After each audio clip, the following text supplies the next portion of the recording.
Hello students, आप लोगों का स्वागत है मेरे केजी क्लासेस में, जहां पर हमारा उद्देश्य है आपकी कामयाबी किसी भी कीमत पर।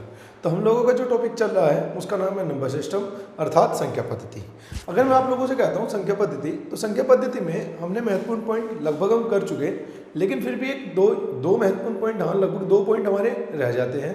एक तो आता है, इससे रिलेटेड क्वेश्चन आता है जिसमें वो शेषफल बचाता है। वो कहता है कि शेषफल क्या बचेगा, ठीक है ना। एक शेषफल जैसा कॉन्सेप्ट आता है, अभी बताऊंगा उसके बारे में। वो कहेगा कि इस संख्या से इसे विभाजित किए जाने पर शेषफल ये होगा, तो इस संख्या से विभाजित किए जाने के बाद शेषफल क्या होगा। नंबर सिस्टम में अब सबसे ज़्यादा जो क्वेश्चन आ रहा है वो यही आ रहा है जिसके बारे में मैं अभी बात कर रहा हूँ। तो उस क्वेश्चन को मैं आप लोगों को एकदम सिंपल तरीके से समझा दूंगा, जहाँ पर आप लोगों को बिल्कुल भी एफर्ट करने की जरूरत नहीं है, केवल क्वेश्चन पढ़ना और आंसर, शायद पेन की भी जरूरत नहीं पड़ेगी। चलिए, इसके बाद दूसरा जो पॉइंट आएगा आज हमारा, वो रहेगा सदैव विभाजन वाला। वो तुम्हें कंडीशन देगा, वो कहेगा कि 3 अंकों की कोई एक संख्या लीजिए, उसके अंकों का योग उसमें से घटाइए, तो इस प्रकार प्राप्त परिणामी संख्या निम्न में से किससे विभाजित होगी।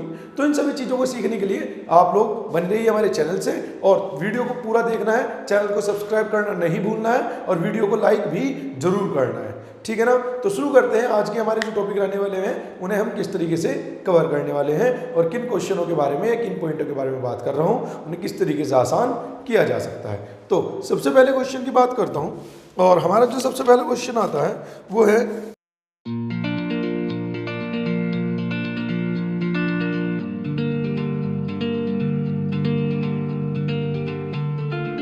कुछ इस प्रकार। तो क्वेश्चन को मैं लिख देता हूं यहां पर अपने पास। क्वेश्चन है, उसने कहा है किसी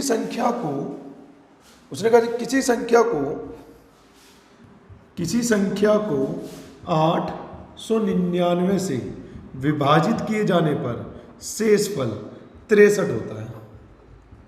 लिखते चलना साथ के साथ, मैं क्वेश्चन भी बोलता चल रहा हूं, है ना। किसी संख्या को 899 से विभाजित करने के पश्चात शेषफल 63 होता है। वो आगे क्या कह रहा है, उसने कहा यदि इसी संख्या को 29 से विभाजित किया जाए, यानी कि जो संख्या पहले थी n, यदि इस n संख्या को 29 से विभाजित किया जाए तो शेषफल क्या होगा। क्लियर है। तो देखो इसके बारे में जरा थोड़ा समझते हैं, और क्या है इसके बारे में देखते हैं। देखो यहाँ पर उसने कहा है 899 से किसी संख्या को विभाजित किया जाना है, शेषफल कुछ बचा। उसी संख्या को 29 से विभाजित किया जाना है तो शेषफल क्या होगा। तो सबसे पहले ये देखना है, इसे बोलते हैं भाजक, ठीक है ना। एक भाजक पहले दिया, एक भाजक अब दिया। हमेशा क्या होगा कि जो दूसरे वाला भाजक होगा वो पहले वाले भाजक को सदैव विभाजित करेगा पेपर के अंदर हमेशा, ठीक है ना। तो एक बार देखते हैं क्या ये विभाजित कर रहा है, ये कर रहा है। तो इसे काटते हैं हम। 29 दिया 87, बचा 2, 29 ही का 29 तो कंप्लीट कर रहा है, ठीक। यदि ये वाला भाजक, जो कि जिस पेपर में आप जाने वाले हो उन सभी पेपरों में ऐसा कुछ आएगा, ठीक, कि ये वाला भाजक पहले वाले भाजक को सदैव विभाजित करता है, ठीक है ना, उसी कंडीशन के लिए। तो करना क्या है, जब भी ऐसी कंडीशन आ जाए तो जो काम भी वो संख्या के लिए कहता है, समझना, जो काम भी वो संख्या के लिए कहता है, उसने कहा है उसी संख्या को 29 से विभाजित करना है, तो सिंपल संख्या उठानी है, न संख्या गुना करनी है, न भाग करनी है। जैसे उसने संख्या के लिए कहा है वही काम तुम पहले वाले शेषफल पे कर दो, अर्थात जो यहाँ पर ये संख्या n है ना, उसे तुम 63 मान लो, ठीक, यानी कि पहले वाला शेषफल। तो अगर मैं 63 को 29 से भाग करूंगा तो 29 दूनी 58 है ना, तो कितनी बार कट जाएगा, 2 बार। तो शेषफल क्या बचेगा, तो इसका शेषफल बचेगा 5, और वही तुम लोगों का आंसर है। तो ये इस तरह क्वेश्चन करने का बिल्कुल इजीएस्ट मेथड है, समझो ना। इस तरह क्वेश्चन करने का सबसे आसान और सरल मेथड है, जिसमें हमें कोई भी ज़्यादा एफर्ट नहीं करने किसी भी प्रकार से। सीधी सी बात क्या है, कोई एक संख्या को किसी एक निश्चित संख्या से विभाजित करने के बाद कुछ शेषफल बचा, उस n संख्या को 29 से विभाजित करने के पश्चात शेषफल क्या बचेगा। तो जो काम भी वो संख्या के लिए कह रहा है वही काम तुम पहले वाले शेषफल के लिए कह दो। अगर वो कहता कि 2n यानी कि पहली संख्या के 2 गुने, तुम शेषफल का भी 2 गुना कर देते, समझ रहे हो इतनी बात, ठीक। तो फटाफट इसका स्क्रीनशॉट लीजिए, ठीक। फिर मैं आप लोगों को इसी से रिलेटेड क्वेश्चन पे काम कर रहा हूँ। ये कॉन्सेप्ट काफ़ी आता है पेपर के अंदर, वो मुझे आप लोगों को समझाना है ही। तो लिखिए अगला क्वेश्चन बोलता हूँ, किसी संख्या को 6 से विभाजित करने पर, किसी संख्या को 6 से विभाजित करने पर शेषफल 3 आता है। किसी संख्या को 6 से विभाजित करने पर शेषफल 3 आता है। उसी संख्या के वर्ग को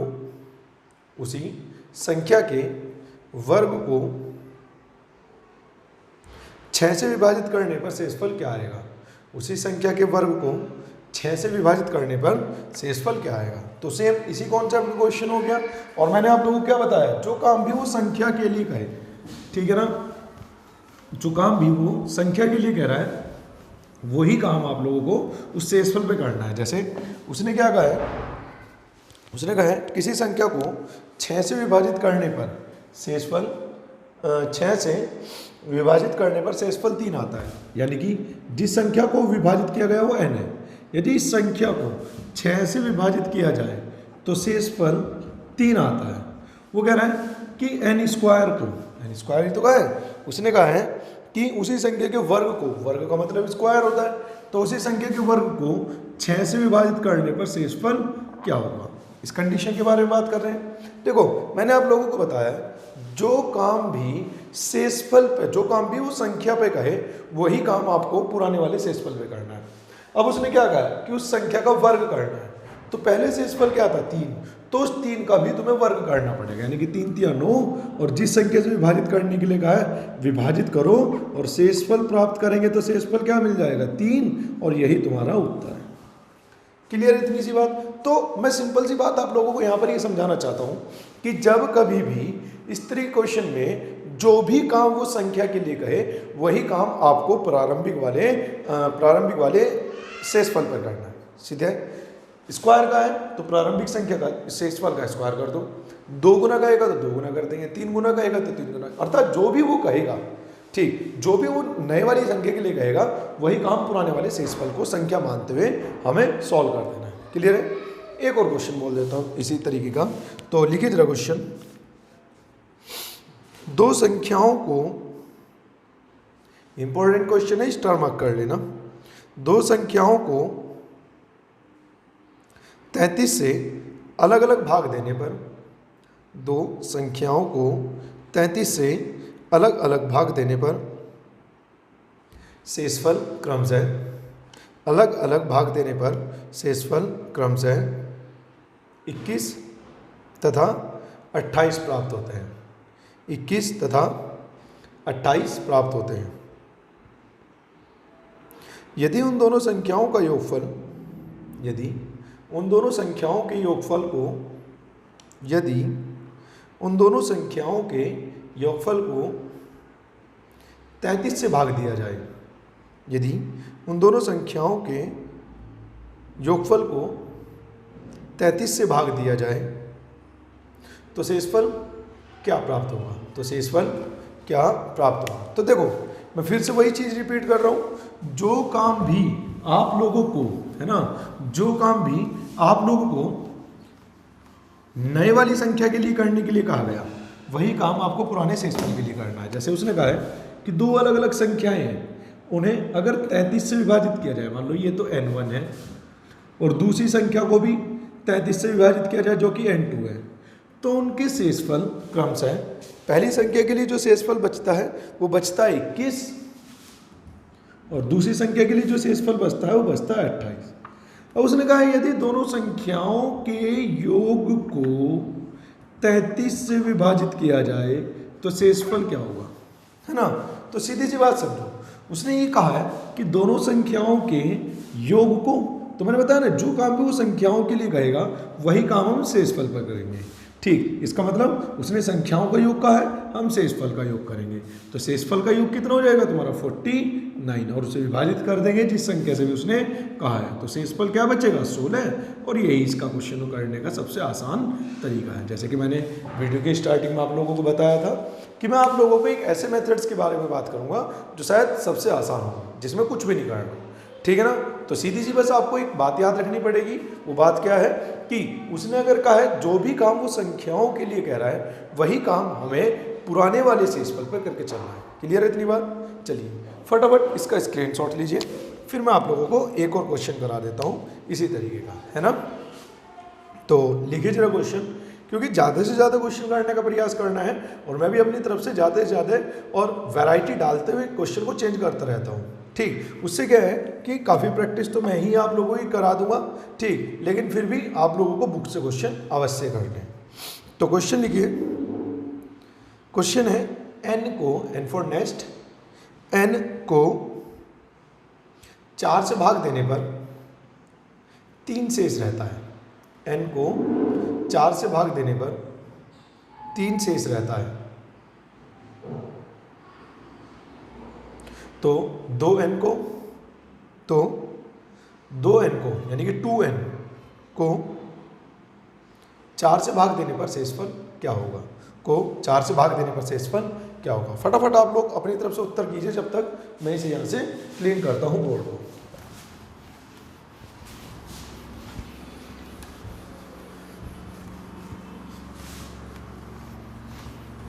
देखिए जी, उसने कहा है कि किसी संख्या n को 4 से भाग देने पर शेषफल 3 आता है।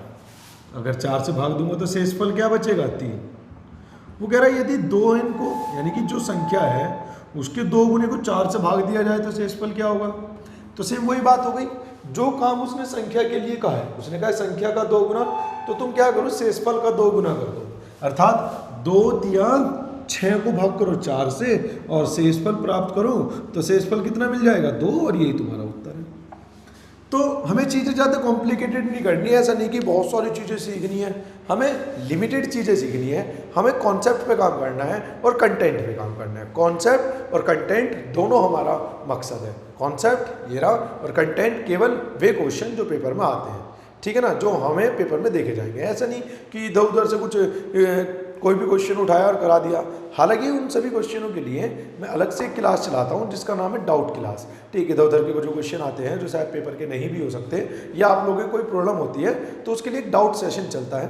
उसा मेरे नंबर 88 मैं लिख देता हूँ 88 999 0308 पर व्हाट्सएप कर सकते हैं, ठीक है ना। आप जो भी आपको क्वेश्चन अदर से आता है उसे आप मुझे 88 999 0308 पर व्हाट्सएप कर सकते हैं। उसके पश्चात मैं एक डाउट सेशन बता दूंगा आपको।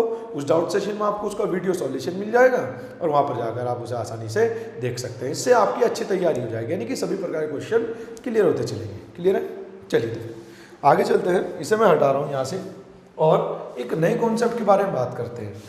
मुझे लगता है ये वाला कॉन्सेप्ट अब पेपर में नहीं हिलेगा, ठीक, जिसे हम आसानी से सॉल्व भी कर देंगे। तो देखते हैं अब आगे नया कॉन्सेप्ट क्या आता है। देखो नया कॉन्सेप्ट आएगा, वो तुम्हें कोई भी संख्या दे देगा। जैसे उसने मान लो एक संख्या लिख दी 49 की पावर 15 -1 सदैव किससे विभाजित होगा।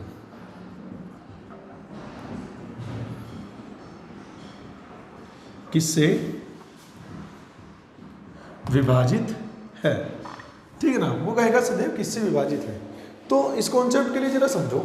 इसके लिए मैं आप लोगों को मतलब इसके लिए 4 फॉर्मूले हैं, वो याद करने पड़ते हैं, लेकिन मैं आपको शायद इस तरीके से समझा रहा हूँ कि आपको फॉर्मूले याद करने नहीं पड़ेंगे। फॉर्मूले क्या है, देखो a की पावर n माइनस b की पावर n, दूसरा फिर से a की पावर n माइनस b की पावर n, तीसरा फिर से a की पावर n प्लस, या यहाँ पर प्लस लिख देते हैं, माइनस अब लिख देंगे, a की पावर n माइनस b की पावर n, और नेक्स्ट और लास्ट a की पावर n प्लस b की पावर n।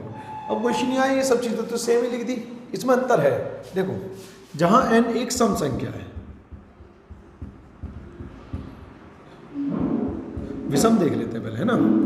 जहाँ n एक विषम संख्या है, यहाँ पर भी सेम, जहाँ n एक विषम संख्या है, यहाँ पर जहाँ n एक सम संख्या है और जहाँ n एक विषम संख्या है, सॉरी सम संख्या है। तो देखो बस तुम्हें कुछ नहीं करना, ये तो चार्ट में केवल इसमें समझा रहा हूँ क्योंकि बुक्स में इस तरीके से लिखा रहता है चार्ट, लेकिन मैं याद करा दूंगा।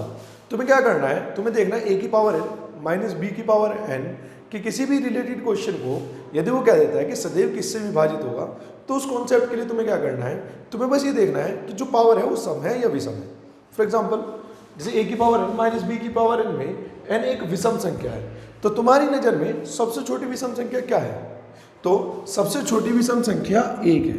तो तुम यहाँ पर a का मान n का मान 1 रख दो, तो यानी कि जैसे ही n का मान 1 रखूंगा तो ये हो जाएगा a माइनस बी, कोई इसका फॉर्मूला नहीं क्योंकि ये कंप्लीट अपने आप में वैल्यू है। तो ये सदैव a माइनस बी से, इस फॉर्मेशन की संख्या सदैव a माइनस बी से पूर्णतः विभाजित होगी। आगे चलते हैं। मान लो अगर यहाँ पर n एक विषम संख्या है तो सबसे छोटी विषम संख्या 1, तो जैसे ही 1 रखूंगा तो a की पावर 1 और b की पावर 1, अर्थात a की पावर n प्लस b की पावर n, जहाँ n एक विषम संख्या है, ये सदैव a प्लस b से पूर्णतः विभाजित होगी। क्लियर इतनी बात? आगे चलते हैं। n एक सम संख्या है तो सबसे छोटी सम संख्या 2 है, तो 2 रखूंगा तो a की पावर 2 माइनस b की पावर 2, लेकिन ये तो फॉर्मूला होता है किसका? a प्लस बी और a माइनस बी का। तो ये जो विभाजित होगी वो या तो विभाजित होगी a प्लस बी से या फिर पूर्णतः विभाजित होगी a माइनस बी से। क्लियर है? अब यदि मैं n का मान यहाँ पर n बराबर सबसे छोटी सम संख्या रख देता हूँ तो ये a की पावर 2 और b की पावर 2।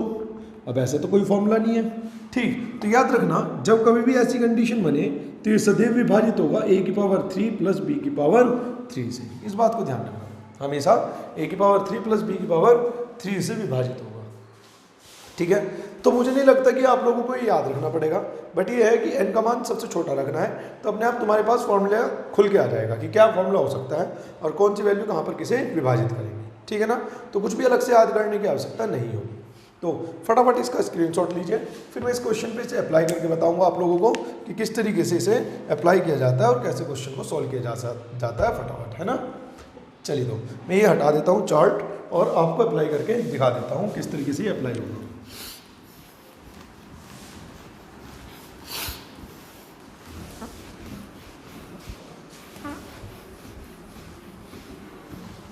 देखिए जी किस तरीके से अप्लाई होगा उसके बारे में देख लेते हैं। जैसे या तो तुम इसे लिखो 7 की पावर 2 की पावर 15 माइनस 1, जिसे मैं लिख सकता हूँ क्या? इसे लिख सकता हूँ 7 की पावर 30 और 1 की तो पावर कुछ भी रख दो चुका तुम, ठीक। तो ये a की पावर n माइनस b की पावर n बन गई। n का मान एक सम संख्या है, n का मान सम संख्या है तो ये a square minus b square अर्थात a प्लस बी से भी विभाजित होगा और a माइनस बी से भी। तो अगर मैं a प्लस बी रखता हूँ तो ये 8 से भी विभाजित होगा और a माइनस बी रखता हूँ तो ये 6 से भी विभाजित होगा। अब इसके लिए मुझे ऑप्शन देखने पड़ेंगे, या तो 8 हो या 6 हो, और दोनों होंगे तो आंसर होगा या तो 8 या फिर 6। तो इसके लिए मैं ऑप्शन देख लेता हूँ और ऑप्शन के लिए मुझे जाना पड़ेगा, ये रहा ऑप्शन। ऑप्शन है मेरे पास इसके 50, 51, 29, 8। ठीक, अगर मैं इसके ऑप्शन की बात करता हूँ तो इसके ऑप्शन है 50, 51, 29, 8। तो क्लियर हो गया, एक ही ऑप्शन है तो वो हो गया आंसर। बाई चांस 8 और 6 आए तो फिर उत्तर होगा 8 या 6। इसी तरीके से कहीं ना कहीं एक ऑप्शन क्रिएट करके देगा, मान लो ए में दे दिया 8, बी में दे दिया 6 और सी में दे देगा 8 या 6, तो फिर इसका आंसर 8 या 6 होगा क्योंकि हमारे 2 आंसर हैं। क्लियर इतनी बात? फटाफट इसका स्क्रीनशॉट लीजिए, फिर मैं आप लोगों को एक और कॉन्सेप्ट के बारे में बात करता हूँ, है ना?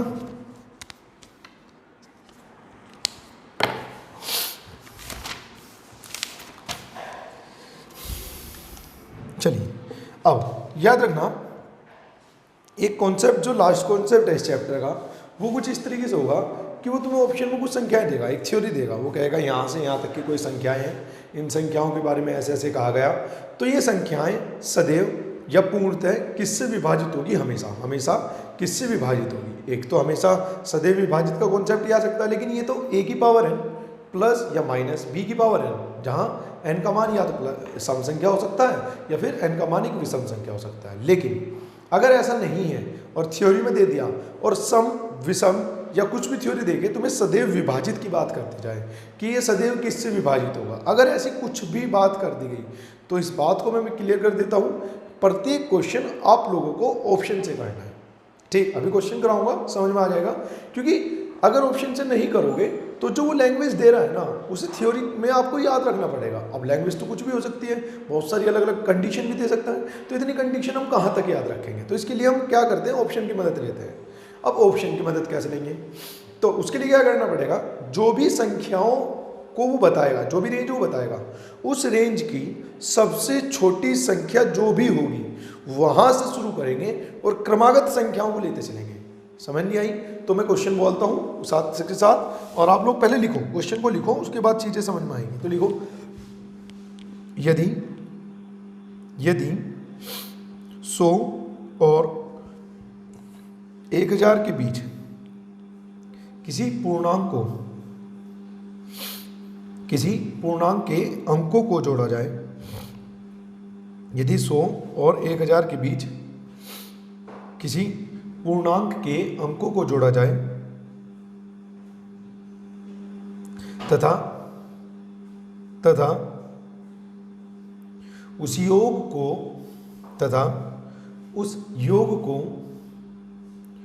पूर्णांक में से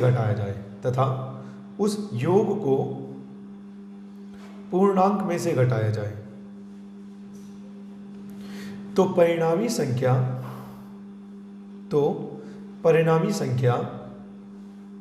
सदैव किससे विभाजित होगी? तो इसके लिए आप ऑप्शन लिख सकते हैं। तो ऑप्शन लिख लीजिए 2, 5, 6, 9। 2, 5, 6, 9। देखो ये सदैव विभाजित वाला एक तो कॉन्सेप्ट ही हो गया, इसके लिए तो मैंने बता दिया। लेकिन इसके अलावा जो भी काम वो थ्योरी में करने के लिए कहेगा उसे मुझे डायरेक्ट ऑप्शन की मदद लेनी है। लेकिन ऑप्शन में जो संख्याएं उठाई जाएंगी, मतलब ऑप्शन को चेक करने के लिए जो संख्या उठाई जाएगी, जो भी संख्याएं कही हैं उस रेंज की सबसे छोटी संख्या से हम सदैव प्रारंभ करेंगे। इस बात को आप लोगों को क्लियर करना पड़ेगा। क्लियर है? चलिए, उसने कहा है 100 से 1000 के बीच, 100 से 1000 के बीच कोई भी संख्या ले लो। उसने कहा 100 से 1000 के बीच की कोई भी संख्या के अंकों का योग यदि उसी संख्या से घटाया जाए तो परिणामी संख्या सदैव किससे विभाजित होगी? तो इस रेंज की सबसे छोटी संख्या 101। उसने कहा यदि इसी संख्या में से इस पूरी संख्या के अंकों को योग को घटाया जाए, यानी कि 1 और 1 2 को घटाया जाए, तो जो परिणामी संख्या होगी वो सदैव किससे विभाजित होगी? तो इसके लिए जो हमारे पास ऑप्शन थे वो कुछ इस प्रकार थे 2, 5, 6, 9। पहला ऑप्शन था 2, फिर था 5, फिर था 6 और फिर था 9।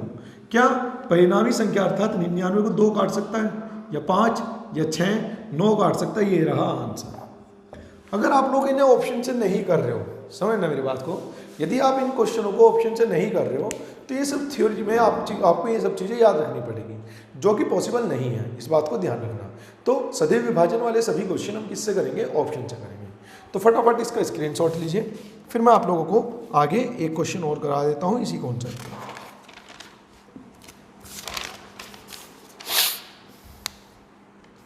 लिखिए जरा क्वेश्चन। किसी संख्या में, क्वेश्चन है किसी संख्या में 2 अंक हैं, किसी संख्या में 2 अंक हैं।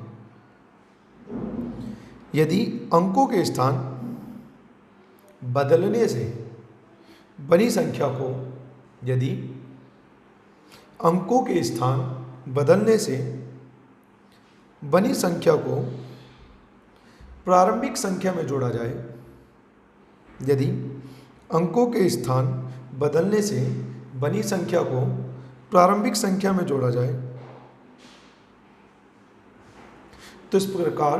तो इस प्रकार प्राप्त परिणामी संख्या किस संख्या से अवश्य विभाजित होगी?